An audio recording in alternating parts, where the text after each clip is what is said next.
will make positive changes for the future for women and those who identify as women. Yes, yes.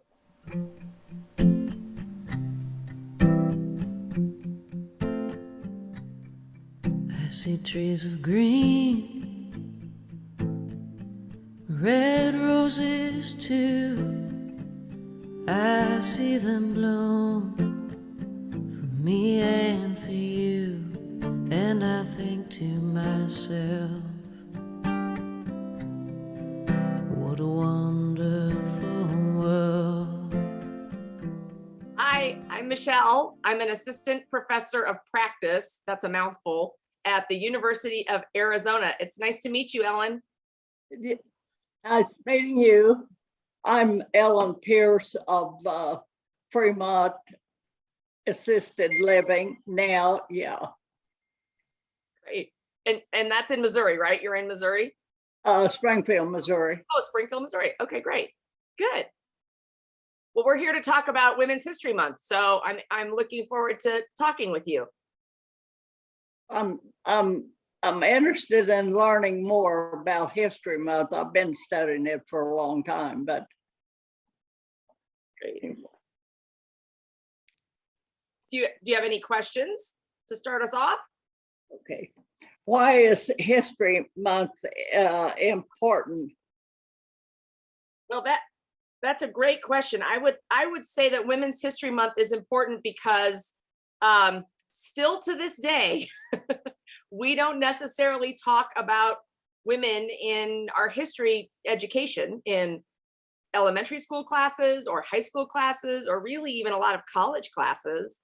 The History Channel, even on television, women just don't appear in a lot of the history that we learn about, that gets written, that gets publicized. And so I think it's really still very important to have a Women's History Month, because women were there in all of those moments in time, regardless of whether we want to highlight it or not. And they played really important roles. I have a really interesting statistic. You'll think this is interesting, Ellen. They never got credit for it either. That's exactly right. And there's all these state standards that are being passed, right? That you have to learn about these different. So the Smithsonian Institute did a really interesting study, and they analyzed all of the standards across the United States. And one woman has to be taught for every 2 men. That's sort of the requirements of these standards.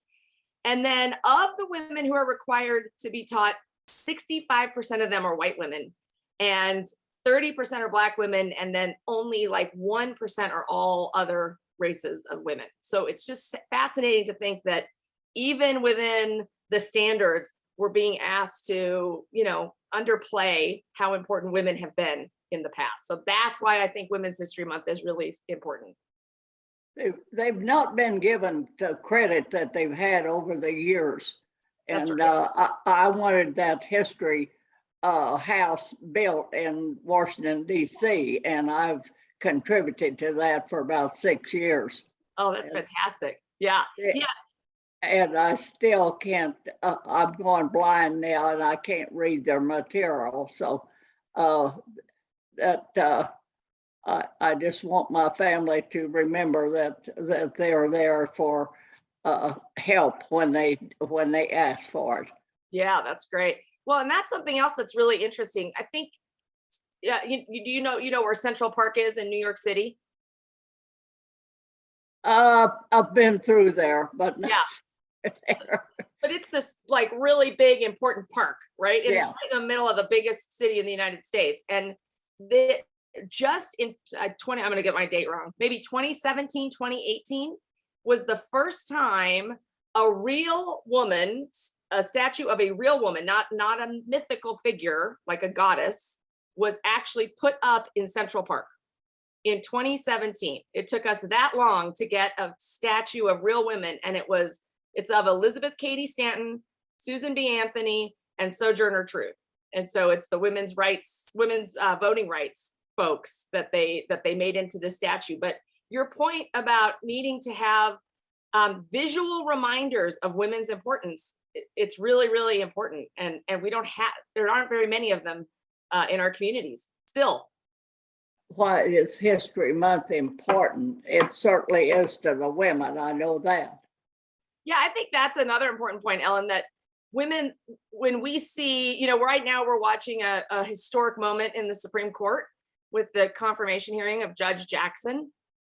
And you hear, young women talk about how important it is just to see another woman having this opportunity to go to the highest court in the land. And that's true with history too. If, like you just said, if women don't see themselves being given credit, especially young women, they don't necessarily know, just, instinctively, that they can do it themselves. So we need those role models. We need all of that inspiration from the past to know that women are capable of anything. And we've been doing cool stuff for, hundreds and hundreds and hundreds of years. Yes, yes. It's been a fight for voting and for everything else. And don't give up the fight, women. This is going on. That's right. And I think it's really fun because I think right now we've got young, I teach college students, and our young women are fired up. They're getting increasingly politically active and aware, and it's a cool generation, I think, coming our way. Yes, yes. Yeah. I just wanted to drill into the young women that they don't have to take a back seat to nobody. That's right. That's right. I love it. Yes. I understand that you were involved in Democratic politics. Is that true? Yes, yes.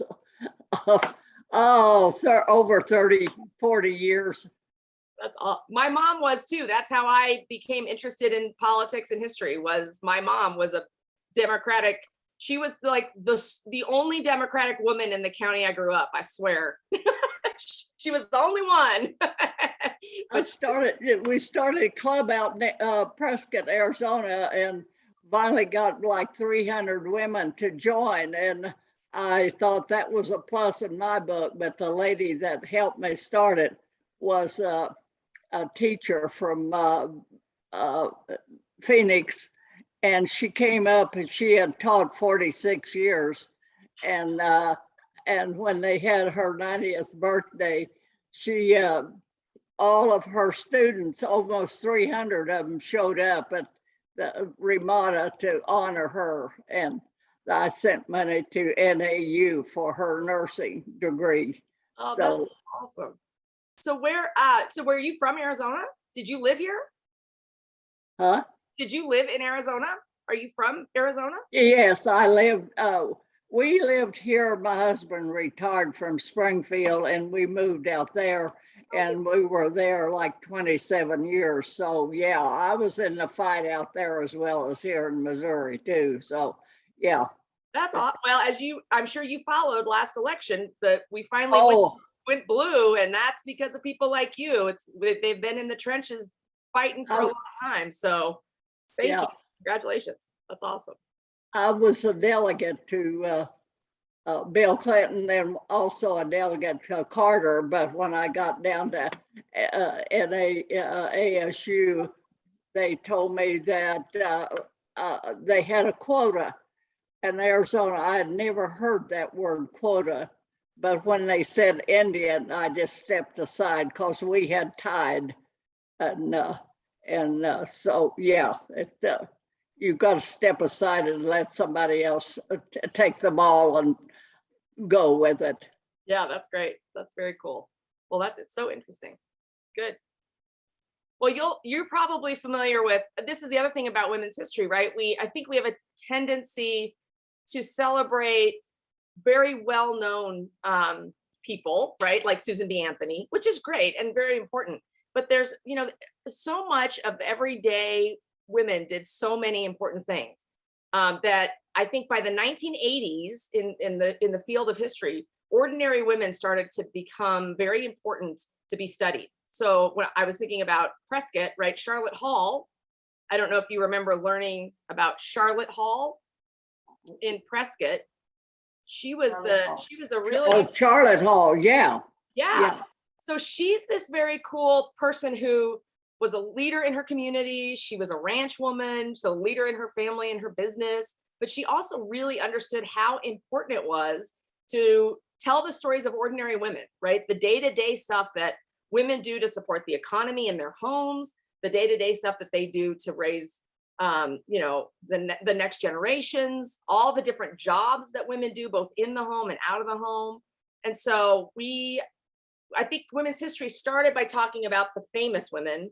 And then in the 80s and 90s, we started to really think, it shouldn't just be about studying famous women or elected officials or that sort of thing. We also need to look at the social history, the sort of Yes. day-to-day stuff. And people like Charlotte Hall were the ones that collected all the materials that historians could use to do some of those studies. So there's that connection to Prescott. That lady was very highly respected in Prescott, Arizona. Yes. Yeah, she's critical to history in Arizona, just in general. Yeah. Yes. Which female role has had an impact on your life? Well, certainly my mom, as I just said, she got involved. She was a working mom. She worked outside the home my whole life. She was a teacher and she did a bunch of stuff for the Department of Energy, but she also worked for the Senator of Colorado. And so just her involvement in local politics really inspired me. She was just a unique, she's still with us. But back in the day when she was working and doing all this stuff, she just her patience with people, but her passionate opinions and ability to create, connections with folks, even ones she disagreed with, was really inspiring to me. And then because of her, I got connected into Democratic politics in Colorado. And so I got to meet, Hillary Clinton and Dottie Lamb, who was the first lady of Dick Lamb, who was our governor. And just some of those early pioneer political women in Colorado were really inspiring to me. And then, there's the artists and the musicians and the women that you see out there doing cool stuff. So I think those are probably my top few role models that I was really had impacts on my life. What about you? Who inspired you? Bobby Laurie was the county chair here for a while, and she got me into helping her in the office. And I did a lot of reading body language and help her out when there was unspoken words. And this Jerry Emmett out in Arizona was another fireball that I just admired. She just put the spark in everybody. And I was there to back her up. That was my great. You were the backup. Yeah. Everybody needs a backup that you can depend on when you point to them to say you. So and I bet you were a good one. I was a protector for sure. That's awesome. Love it. That's great. So Ellen, can you tell us just a little bit about what organizing was like back in Prescott when you were there, or even in Missouri way back? Because now we have the internet and we've got our phones. And how did you do it back then? How did you find people and motivate people and connect? I would have given my eye teeth for a cell phone 50 years ago. When you had to crank a telephone to get it. But we put out a lot of written information and began to gather people. And they said, Ellen, how in the world did you know so much of this? And I said, I'm here to guide you and help you get organized. And this Jerry Emmett stepped in and took the ball, because natives don't like to be told what to do, so I was a foreigner out of Missouri and Arizona. So that was a challenge. Yeah. Yeah, it's interesting, Lenny. We were talking about who else other than maybe political people, and I just think about the women that I study. So my research, my book that'll come out next year, next spring, is about ranch women. Partly, it's about other stuff too, but it really zeroes in on sort of how important women ranchers were to the ranch, and also by extension, I don't study farmers, but of course, lots of women have studied farmers, and just the importance of women to rural businesses and families, and the farm itself is just has always fascinated me. I grew up in rural Western Colorado, so I'm kind of a farm girl myself. Yeah. And I just think that, we think of farming and ranching as so masculine and so male.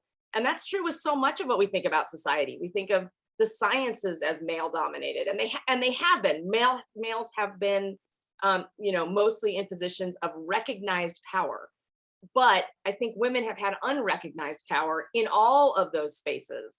And I think that studying those women and figuring out what the essence of that power is what's really, really important about women's history and the contribution that women's history in particular makes. So studying, women like you, Ellen, that did important unseen work politically, but also unseen hard work on the farm, that, you just said, helped put your husband through school and all of that. That's exactly what I mean about that social history and about the importance of ordinary women to the workings of the past. Women have to be team players in order to achieve a lot of their fight. And it just is, you have to make things happen. They don't just happen. That's true. No, that's true. What kind of farm did you grow up on? What did you grow on your farm? We were, I married my husband, and he was buying the farm from his folks. And we lived there about 15 years, and we couldn't pass a school bond. And we voted on it 7 times. And I just looked at my husband and said, if we want kids to have a good education, we're going to have to get out of here, because my first son's teacher was the kindergarten teacher that I had. So that's telling you that you need to move on. I suppose that's true. That's funny. Well, and of course the other interesting thing that I think comes out of women's history in particular is to study female dominated work. So teaching, nursing, all those kinds of things that have been sex typed as female, and thinking about why they were sex typed as female, because they were supposed to be nurturing and they were supposed to appeal to the biological abilities of only women, right? And then to sort of watch the change over time, to watch males enter nursing and women enter the hard medical fields of actually going to medical school and becoming doctors, and just the amount of I hate to use the word progress, but the amount of progress that's happened over the course of the 20th century, just in workspaces, and of course, teaching is still profoundly female dominated. We still have work to do, but I think that there's been just extraordinary progress in so many of those areas, thanks to the hard work, like you just said, thanks to women stepping up and just saying, no, I want to be a scientist. So this is going to be scary and hard, and I'm going to do it anyway. I want to be a doctor. I'm going to go to medical school, fighting to get Title IX passed in 1972 so women could have the right to higher education and participation in educational institutions. All of that, I mean, it's interesting because the question is often, do you think about this stuff, in a non-political way? But you almost cannot when you talk about women's history, because so much of our access to the world has come through hard political organizing. We have to be part of a fight. Exactly. That's right. Exactly. If we want to have a presence outside our homes and our families, right, we have to have a fight. Yep. My daughter's a doctor, and we had a fight to get there. Yeah, right. Big fight, because one doctor told her that women didn't have the quality to be a good doctor. And I said, that's fighting words. Good for you. Well, that's what I would say. I completely agree with you, Ellen. And I think average people, first they need to educate themselves. I think sometimes so much of the sexism that exists today, because the laws have changed, right? So legally we're equal.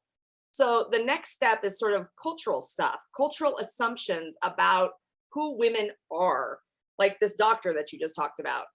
They're still very prevalent. We see these gender reveal parties when people are going to have babies, right? Which suggests like, oh man, if it's a girl, she's going to want to play with dolls, and she's going to want to, the boy's going to get a football and get to do outdoor stuff. And immediately we sort of, we expect these different sexes to be stuck in these boxes. And I think increasingly, if we can speak about that more openly, that maybe that isn't fair, that maybe that starts us off right off the bat on unequal footing. And to then think about, so we have to educate ourselves, average people. And then I think finding some courage, like Ellen just said, to speak out when you see stuff that is baloney. When a doctor says, you can't be a good doctor because you have a female brain, forget it. That's not okay. And it takes a lot of courage, but I think increasingly, this is one thing I think is really good about social media, is that I think young people can learn more because it's more accessible. And I think that average people can kind of figure out and begin to see the holes in some of that thinking, right? That it's absolutely ludicrous to suggest that a woman can't be a doctor for some biological reason, right? Or something. So I think education, of course, I'm a teacher, and like you just said, outspokenness, Ellen, courage, speaking truth to power. Yes. Women need more encouragement. I sent an encouragement card every week to my daughter, who was in Bon Air, South America, for 2 years of training. And I sent her a card for encouragement, and you have to keep stroking them to keep them in the fight of what they're trying to achieve. Yeah, that's another really good point. I think I love this saying, empowered women empower women. Yes. Right? So we have to find empowerment within ourselves, and then we have to give it to others. And that's really, really. They just assumed that the men were smarter than the women, and I beg to differ with that. Me too. Yeah, that's what they thought for a while. And I still think we see that. I mean, I'd love to say it's all over, but it's not all over. We still have a lot of that essentialism that's happening in terms of gender, right? In terms of your sex makes you who you are. And we got to keep working on it. Yeah, keep working on it. That's stroking the young women. I just encourage them to get your education. You can get married anytime, but you got to get your education. And I had 2 boys that graduated, and one of them's an engineer, and the other's a computer analyst, and my daughter's a doctor. So I feel like I have completed the cycle. Good job. Great job. The other thing is for like your daughter, right? Seeing other women who've done it. So I think that's why history is important. And for young people today, especially because we're in kind of this negative political moment where change doesn't seem very possible. And where politics are really demonized, right? Nobody wants to do anything with government or politics because it's icky. But it's not icky, and it's really interesting and fun when you get involved with it. And I think learning from people like you, Ellen, and others who've come before us who worked really hard and got accomplished so much can be so inspiring. So I think that is that's also really another really good, important reason to study history and to talk about the efforts of people in the past, because there has been tremendous change, as you've witnessed in your life, right? Yep. The effort is before a lot of women dropped out at about the 8th grade, and I said, no, I'm in this fight. I was a PTA president in Thomasville, Missouri, before I ever had any children in school, and we got hot lunch programs put in. And I didn't know that the superintendent was going to hire my mother to be the cook. Yeah, it's a fight.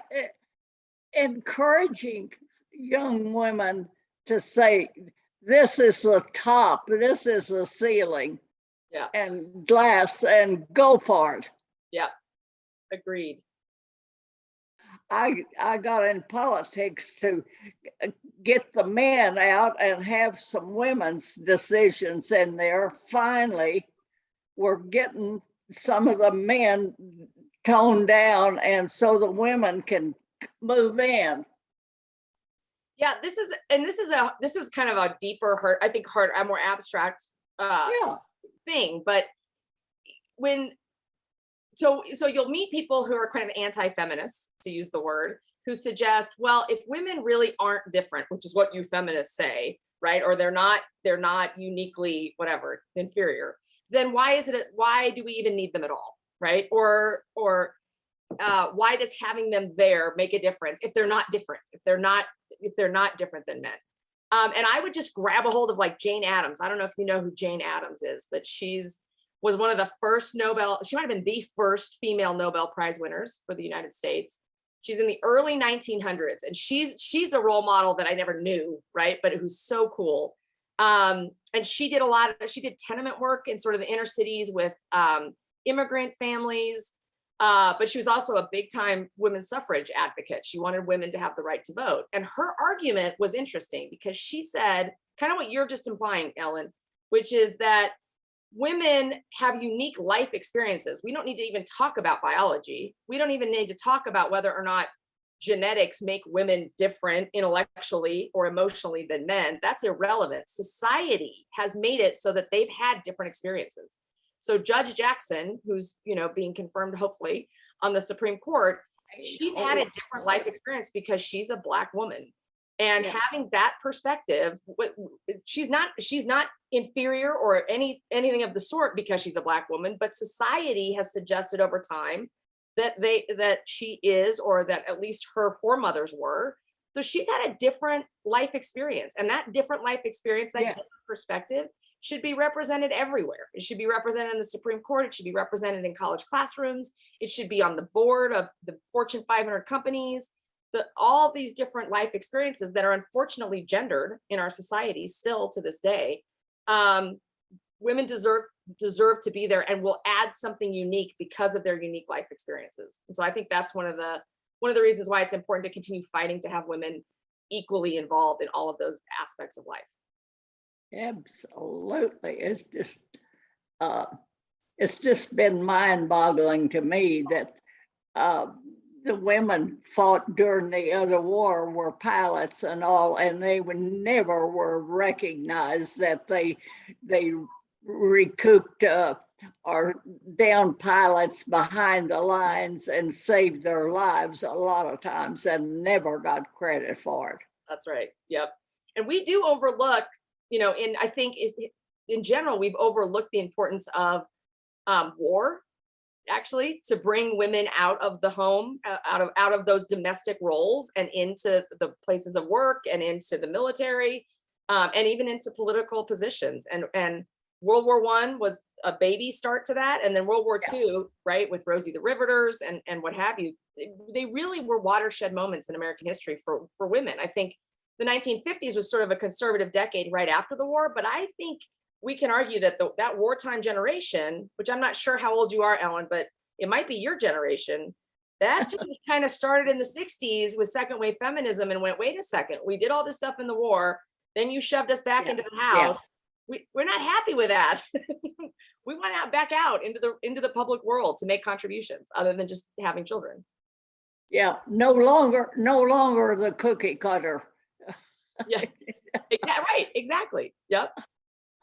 I can cook better than anybody around that I put my stuff up against. That I'm an old Southern girl. Can you make a mean biscuit? I make a mean any kind of meat. was with the university, and they taught me how to use herbs. And Oh, so the meat thing I took completely. And I had also rehearsal dinner, 30-some people that I cooked for my kids getting married. And yeah, and don't say a woman can't do anything, because get out of the way and move over, because she's coming. that's right. Except this woman can't cook. So, so I'm one who's really grateful that we don't have to be stuck in the kitchen anymore. It would be Yeah, very yeah. sad. We were dairy farmers, and if I had to, I had to go and buck bales of hay to keep the rain from coming in on us. And you just do what's necessary and what is for the instant, and you step up and take care of it. And that's really what my experience too, but also my research shows that these ranch women, right? I mean, sort of the males of the ranches and the farms, they Yeah. did most of the farming and the outdoor work. It was rare that you found those guys being expected to come in and cook the meal for 30 people, right? But the women were consistently asked not just to cook the meal for the family and the hands, but also expected to then Threshing crews, yeah. yeah, right. Yeah, the threshing crews, exactly. And so you do that, and you go out and you make sure the hay doesn't get covered with rain. So what's really interesting is rural women do this really have for historically, maybe forever. I mean, I haven't studied forever, so I don't know that for sure. But for a very long time, rural women were both very masculine and feminine, did male identified work and female identified work. They're sort of the first non-gender binary people. Maybe, I don't know, I'm being silly, but it's kind of interesting to think about how women were extra capable than men in those settings, even if they weren't necessarily recognized culturally as being so. But when you really look at Yes. what they were doing, they were actually more capable than the men in many situations. And I saw that in my experience too, for sure. Yeah. A big supporter of the men, but my husband really appreciated it, and I'd step up to Sure. help him out, because he was handicapped, and that was a necessity thing that I did. Yeah. That- Yeah. And at least in the ranching culture I study, women were celebrated. They celebrated themselves, and they were, their hard work was honored. It wasn't as though it was like taken for granted, but right.